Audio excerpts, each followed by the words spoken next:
Hello, and thanks for joining me today. Are you someone who is responsible for the reliability of production services or somehow involved with production services? If that's the case, you've probably been in a situation where you're having a production outage or an incident where the service is unavailable or perhaps not performing well. And if users are unhappy, you may have leadership who's expecting you to resolve things really quickly. Well, if that's the case, then you've come to the right place. In this talk, we're going to talk about service outages, how you can learn from them, then how you can use those learnings to actually set your engineering priorities. We'll then move on to talking about specific engineering tasks you can use to target those reliability weaknesses that actually cause your users to be unhappy. My name is Yuri. I'm a site reliability engineer at Google Cloud. Unlike other SREs at Google who work on either internal Google production services or customer-facing services, my team is called Customer Reliability Engineering. And we work with Google Cloud customers to help them achieve the appropriate level of reliability for their services. If you like what you hear from me today, and if you're interested in hearing more, you can find more of my work on YouTube and on Medium, and I've shared a couple of links here. So with that said, let's get started. Everything I'm going to be talking about today is going to be within the context of SRE, or Site Reliability Engineering. So let's just do a quick refresher just to get us all on the same page. SRE started at Google because we realized that traditional operations wasn't going to be able to scale to meet our needs. So SRE is the result of turning operations into a software scalability problem. One of its high-level benefits is that it actually creates this alignment of incentives between different business units, those that might be responsible for velocity and those that might be responsible for reliability. And it actually allows us to maximize velocity of development while enforcing and ensuring that our services meet their reliability targets. Some of the fundamental concepts that I may refer to throughout this talk and that you should probably be familiar with would be things like error budgets and SLOs, or service level objectives. These two things are how we actually go about setting the reliability targets for our services.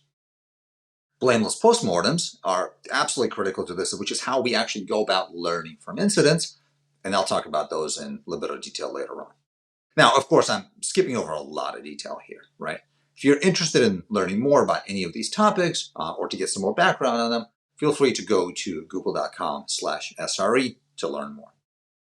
So the reality is that we all work in a competitive landscape, right? If our users are unhappy, they have lots of options and they can take their business elsewhere. When we think about the products that we build and support, it's really easy to think about the features that we advertise, right? But this talk is really focused on what I consider to be the most important feature of any product, which is its reliability. Without that feature, and I say that in quotes, none of your other features will matter at all because there won't be any users left to actually use them.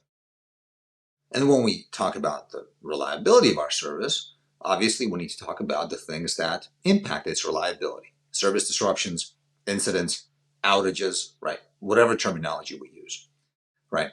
In a large, complex, constantly changing system, it's really not a question of if there's going to be an outage or an incident. It's just a question of how often and what is the impact of each one of them. So let's have a look at how a particular service outage affects user happiness so that we can define some vocabulary around outages.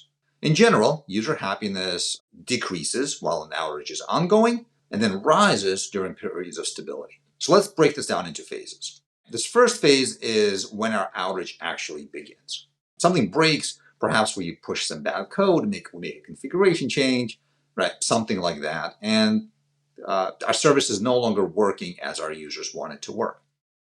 Notably, sometime later, the amount of time may be small, it may be large, but our alerting will hopefully let us know that this has happened, and our alert actually fires. The time from when the outage actually begins until our alert fires is what we refer to as the time to detect. This is how long it took us to detect that we're having an incident or an outage. At some point, once we receive the alert, we start working on the outage and we identify what can we do to mitigate it, to restore our service back to health. And we take those actions and we see our service start to recover. The time from when we knew about the outage, which is when our alert fired, until the time that we were able to mitigate it, is what's called, what we refer to as time to mitigate. And now our service is recovering, our users are getting happier, again, everything is good. but at some point we have another outage, right? Another outage begins. And this time from our last outage starting until this next one is starting is what we call the time between outages, right? So these are the three phases of an outage or an incident that we're going to talk about today. Now, importantly, we just had an outage. What did it just cost us, right? Now, there are obviously direct costs like lost revenue, right? Revenue that we couldn't make while the outage was happening. There may be some of our users who are so unhappy that they're never coming back. Some of them may be so angry with us that they'll tell their friends never to use us again, right? And those people will never become our clients, right? How much bad press did this generate, all right? How many angry tweets? So here's the real question. If we had a choice, how much would we pay to avoid this outage entirely? Well, when we think about doing retrospectives or postmortems about our outage, we actually turn this question to look at it from the other direction. We've already paid with the outage, right? How can we go about extracting value from that payment? What can we learn from this outage that'll make our future outages less costly? Or to put it another way, think of outages as unintentional investments. You have unintentionally chosen to invest a percentage of your revenue in discovering that you have a reliability weakness. What returns can you now extract from that investment? And this is what postmortems are for. The primary goals of a postmortems are to ensure that we fully document the incident, that we understand exactly what caused it, right, all the root causes of it, and that we identify, plan, and then actually execute the work to address those root causes or to improve the reliability of our service. So we need to figure out not just how to avoid the same failure and how to prevent it from happening again, but also how to address the entire class of failures represented by this particular outage. You should write a postmortem after any significant outage or near miss. So a near miss is something that doesn't actually end up affecting users, but it's because we got lucky, not because something went our way. And finally, it's good to recognize that writing a postmortem for an outage is not a punishment for somehow causing or impacting the outage, right? So often in engineering, we build things because we think they're a good idea, right? Postmortems are a great opportunity to identify things and tasks that we can prove are a good idea. The linchpin, the thing that holds all of this together, is a culture of blamelessness, right? So, for example, let's say that we have an on-call engineer, they get an alert for an outage, and they react by manually restart services that are running out of memory, servers that are running out of memory. We might think that's a good idea, but in this case, it actually causes a cascading failure because now the services that weren't restarted get more traffic, they've started to run out of memory, right? And now nothing can serve any traffic, and then this actually makes the outage more severe. Now, why did the engineer who was on call restart so many servers at once? Right? In the postmortem, we could state that, well, this was standard procedure. And in the past, we've done things like this and it's been successful. But in this case, very clearly, the standard practice has led to a bad decision being made. So we can identify that we have a need for tooling to automate this process to ensure that we always have, additional capacity available, right? And maybe in the postmortem, we can prove that actually cleaning up those memory leaks so we don't have those out of memory issues to begin with is actually worth the effort, even if it's a problem that we've known about it for some time and have never bothered to fix before. So in the culture of blamelessness, there's this basic assumption that people are acting in good faith. They're doing the best that they can with the knowledge and the tools that's available to them. And we want to identify causes for our incidents or our problems without implicating specific people. So one way by which we can actually put this into practice is by avoiding using names in postmortems. So we'll say the on-call engineer, the on-caller, not Yuri. If it was a bad commit, we could say it's commit number 1234, not Yuri's commit, right? You get the same information, but you're not putting the engineer who perhaps contributed to the outage in the kind of spotlight, right? Because what we're trying to do here is to fix systems, not people, right? Remember, one of the fundamental tenets of SRE is that we're approaching operations as an engineering problem. So when we have things that go wrong, we want to look for flaws in the system that allowed those things to go wrong. Now, it is important to understand that some of the fixes may involve people. So for example, Lack of incident response training is a people problem that needs to be solved by people training people, right? But we still think of it as a systemic issue. So the real point here is that if you actually want to learn everything you can from an incident, you need to be able to know what really happened. You need the truth, right? And you can't get the truth if people are scared to talk about it. We know that everyone makes mistakes, right? That's not the problem. The problem is that when our systems allow our mistakes to be damaging to our service. Once we start to accumulate a critical mass of postmortems, we can start to analyze them to identify patterns and to identify where we can actually focus our engineering effort. This list is, of course, not exhaustive, but there are some specific engineering tasks that we found that have a very strong impact on improving those three phases that we just covered a minute ago, right? Time to detect, time to mitigate, and time between incidents. If we want to improve our time to detect, if we want to shrink it, we really want to get better at defining failure and actually measuring.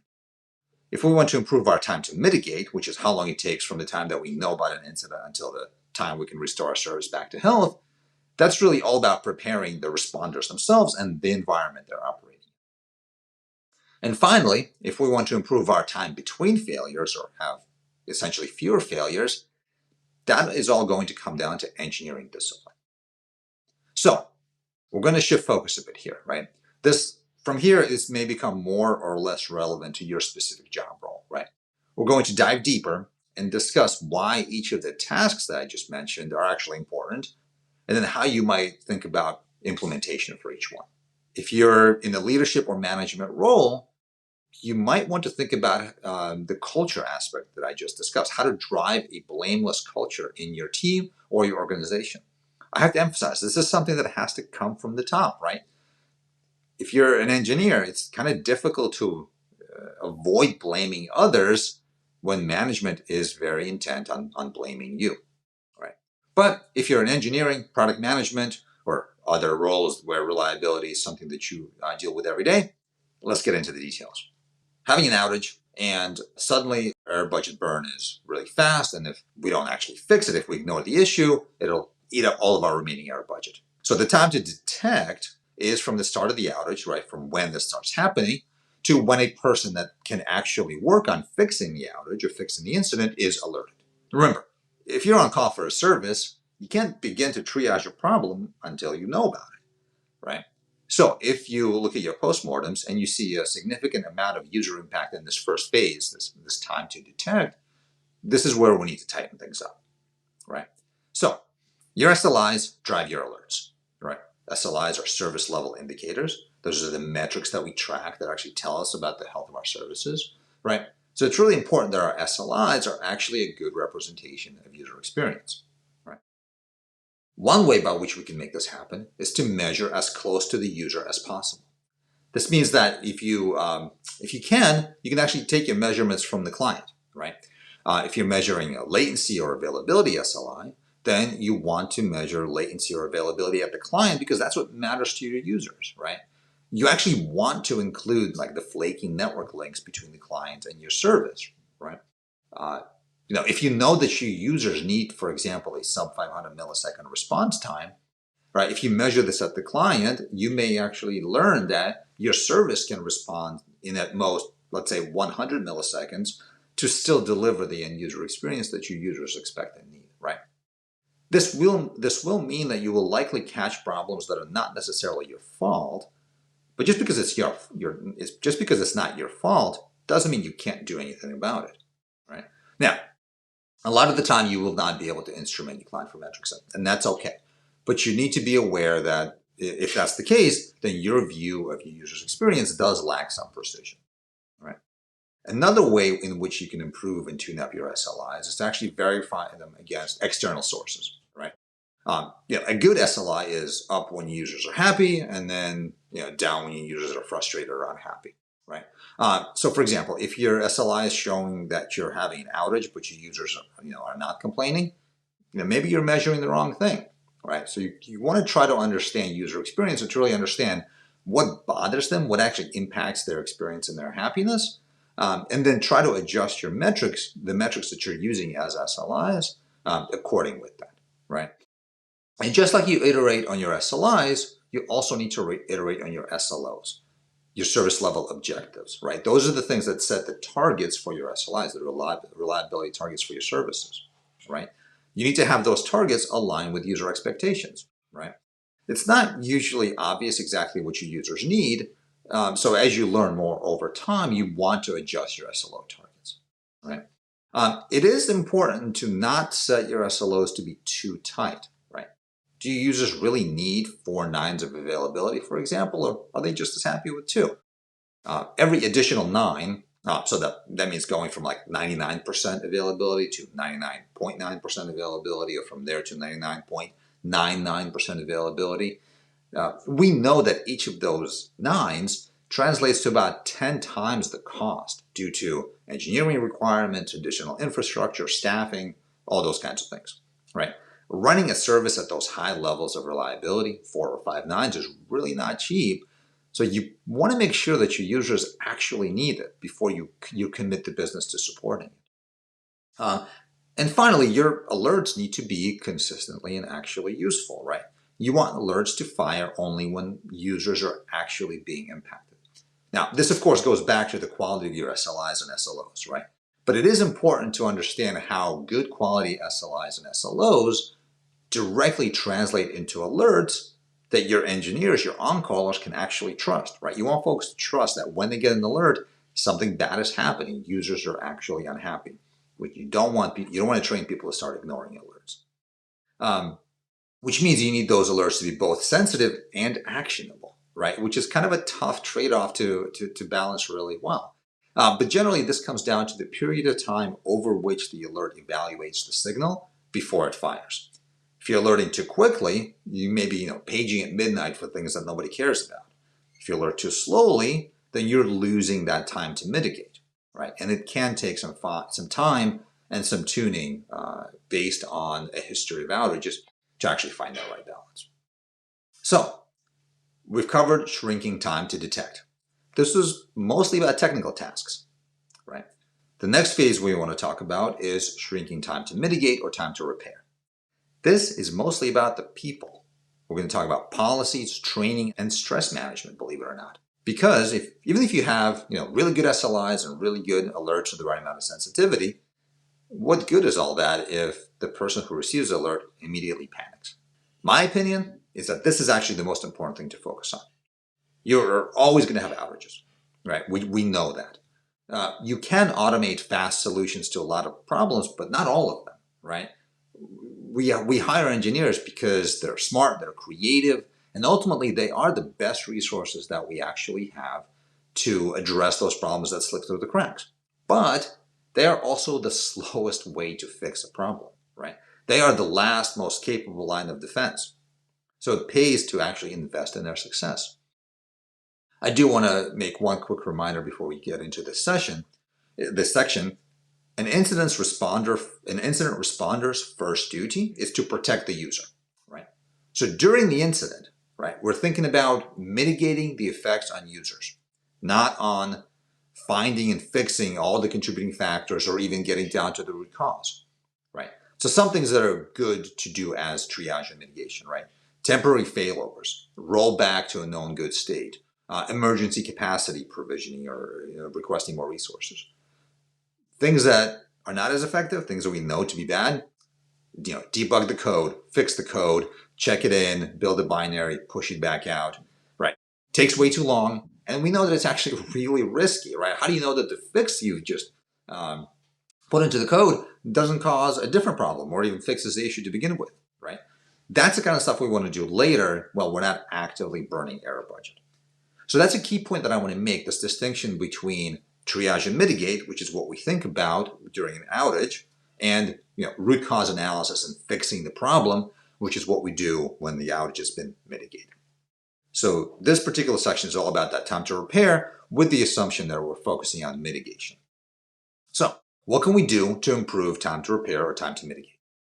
Well, the first thing we need to do is to improve our responders' capabilities. We need to actually train them, right? So we need to have emergency procedures that are not just defined, but actually well tested.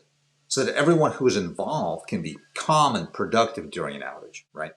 Specifically, we need procedures that provide both enough structure and protocol so that we have an organized response, but also we need them to be open and flexible so that responders can actually do ad hoc exploration if that is what this particular situation calls for, right? And our training shouldn't be limited to just the people on call, right? We want to include everyone who could potentially participate in incident response, right? So that's going to include folks in development or product engineering, product managers, even executives. And importantly, we can't just train people once and then assume that they will retain this forever, right? If you're not using incident response training, it can get rusty very quickly. Here at Google, as an example, many of our service teams hold weekly failure drills, right? These could be practical, where we actually modify the services and start introducing additional error rates or latency or something like that, right? Depending on the test, they could be real user-facing systems or just replicas or something like that. We also run theoretical drills, where we might just talk through how to handle a particular situation or a particular kind of incident. These drills don't have to be very complex. You can just start with a very simple example. Users are complaining they can't log into the service. What do you do, right? In either case, whether you're doing practical failure drills or just theoretical failure drills, the team gets experience with critical thinking, communication, and knowing when to escalate, right? The second thing here is that you want to actually write what we call alert runbooks or playbooks, right? This is basically the first thing that an uncaller sees when an alert is fired, right? You really only need to write one for every alert that can fire. And in them, you want to write down things like response procedures, links to dashboards that show more information about the state of the system if that particular alert fires. Maybe specific search queries to find the right debug logs. Generally, anything that someone who's handling this alert might want to know and is probably not going to remember in the stress of the moment. Now, I'm not saying that you need to know every possible cause and fix before you even make an alert, right? That's obviously impossible. But the runbook should give a responder a clue for how to start the investigation, and then if needed, where to go for help. Now, something that does happen a lot is, if someone writes a runbook, right, but then no one else can understand it, right? When you write one of these things, even if you think you're just writing it for yourself, you want to keep it as simple as possible. Think about writing it for a version of yourself that just got back from vacation and has completely forgotten how to do your job, right? Trust me, you will thank yourself later. And now this is actually a good opportunity to do a failure drill, right? Send an alert to someone and see if they can follow the runbook you've just written. Is there anything they had to do that wasn't in the runbook? Well, this is your opportunity to add it, right? You want to be as thorough as possible. It is very easy to forget even the things that you think are simple and basic in the stress or heat of an outage. Next, let's focus on the on-caller's responder, the on-callers or the responders themselves, right? We know that pager fatigue is a real thing, right? Being on call is a hard job. And if you want to keep your on-callers, you do want to make their happiness a priority, right? Over time, we found that incident responders can handle about 2 pages per shift or 2 incidents per shift before they start to feel overloaded. This, of course, will vary between teams and companies, but this is a good starting point to aim for. We do want to automate some of our routine operational tasks, as much as possible, right? Within site reliability engineering or SRE, we call this eliminating toil. One classic example of this is release management, right? How much of the release process are we able to automate so we don't actually have to babysit? And if the load is just too high for the operational team, we actually want to be able to shed some of the load, right? We want to ask the developer team to handle, for example, excess pages, or maybe we need to go so far as to actually loosen our SLO until our service is stable enough, right? And finally, dashboards and logging, right? This is the final thing, right? We want to measure everything, right? This is an SRE motto. We're going to record every response code, every lock contention event, every queue length. And then we want to visualize these metrics on task-specific dashboards so that on-callers have the data that you need to make tactical decisions. Now, I do want to acknowledge that all of this observability or telemetry data is going to cost a good bit of storage, perhaps. So it is good to set retention limits for metrics so that we keep only the ones that we actually need for long-term decisions.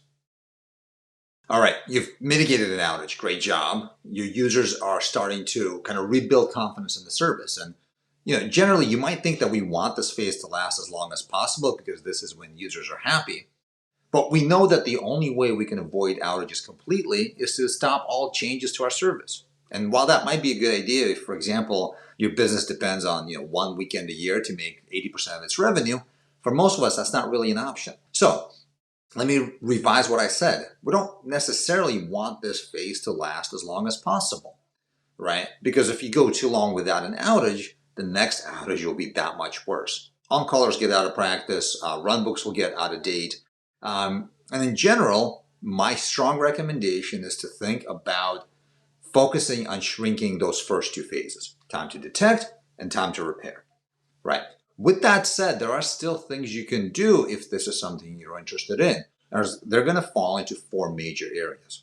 The first major area you can focus on is all about engineering practices or development practices. So this is where we want to think about really emphasizing a culture of quality, making sure that we have test coverages and things like that we have good discipline around test reviews, that we actually put explicit requirements in place for how our tests cover our code. The second major area we can focus on is all about automation. How do we build our code? And then how do we deliver those built artifacts to our production systems? So this is where we want to focus on things like automated testing, gradual or canary rollouts, and very importantly, automated capabilities around rolling our code back if we do detect that something we pushed is actually causing our users to have a bad experience.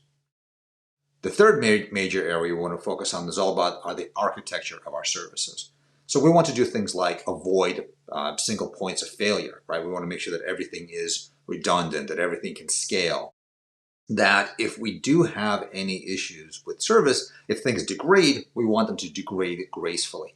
So for example, in that example that I brought up when I was talking about postmortems, right? Our service wasn't able to degrade gracefully. When we restarted servers, it actually caused additional servers to crash. We want to avoid that, right? Any server in our group that can't handle the traffic it's getting should be doing its own load shedding and throttling, not just dumping it into other services to handle, as an example. And then the fourth major area we want to focus on is all about chaos engineering or resilience engineering. Generally, this is going to be our opportunity to find issues in our systems before those issues find us. And we want to automate our disaster recovery capabilities as much as possible as well. But the main takeaway from this entire session, everything I've talked about, it all comes down to one thing. The information you need to improve the reliability of your services, to shrink the time to detect incidents and the time it takes you to mitigate incidents is in your postmortems.